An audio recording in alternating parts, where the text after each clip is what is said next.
that crucial changing of guard. And our next guest actually had the opportunity to document the Queen's historic life in a 4-part series on the royals. His latest project is called Monarchy in Peril.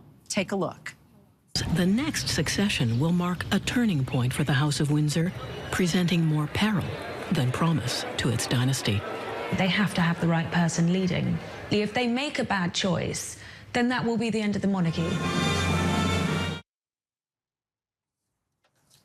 Joining me now, that Canadian filmmaker and producer, John Curtin. John, great to have you with us. You know, a monarchy in peril. It's interesting. We've been talking so much about the life of Queen Elizabeth II and everything she represented and all the people that loved her and 70 years on the throne. But really, if you do look forward, there are a lot of challenges, a lot of uncomfortable moments that lie ahead.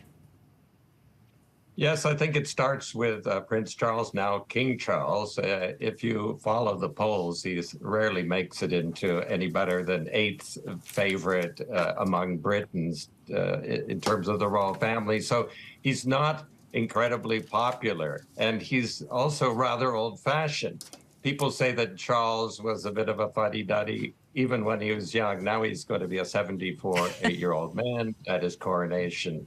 So not everyone will feel represented by him. So let's talk about just how they dealt with the public and the reputation. You know, the Queen was close to flawless in the public, with the notable exception of the death of Princess Diana, of course, where she refused to lower the flag at Buckingham Palace to half-mast until a media and public outcry, you know, forced her to change and also talk about it. Let's take a look at how your doc addresses the challenges of publicity for the monarchy. Let's take a look. The problem for the royal family is they want lots of publicity to justify their existence, but they don't want the corollary of the publicity, which is intrusion, harassment, and being chased. In a way, that's an unwinnable game. Is it an unwinnable game? Well, I think it was certainly unwinnable for Lady Diana, who ended up being chased to death by the paparazzi. So it is very difficult, but the royals want to stay relevant, so they want the media to report on their good deeds. But the media is not very interested in the monarchy's good deeds. They're more interested in their private lives. So that's where it gets dangerous for the monarchy, when their private life becomes the subject of front-page news. So let's talk about that, because there was so much that Queen Elizabeth kept so close to her chest.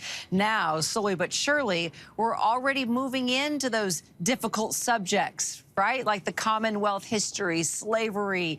You know, could we see a more open and transparent monarchy with King Charles III and the fact that he might be forced to recognize the past and talk about things that they never wanted to talk about? Perhaps, but the great genius of the Queen was that she never expressed her opinion in public, and that's what Charles will have to do.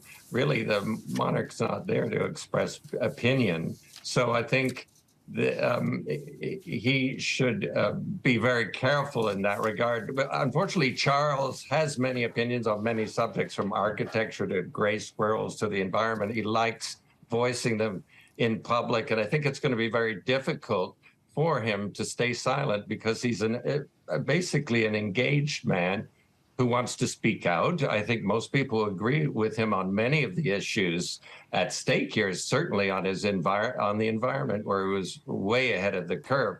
However, he's meant to be a representative of all Britons, of all opinions, so he can't really take stands. Of course, he can apologize for the many sins of colonial Britain. I don't think that would get him into any trouble. The project is Monarchy in Peril.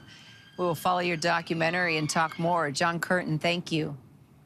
Thank you very much for having me. Hi, everyone. George Stephanopoulos here. Thanks for checking out the ABC News YouTube channel. If you'd like to get more videos, show highlights, and watch live event coverage, click on the right over here to subscribe to our channel. And don't forget to download the ABC News app for breaking news alerts. Thanks for watching.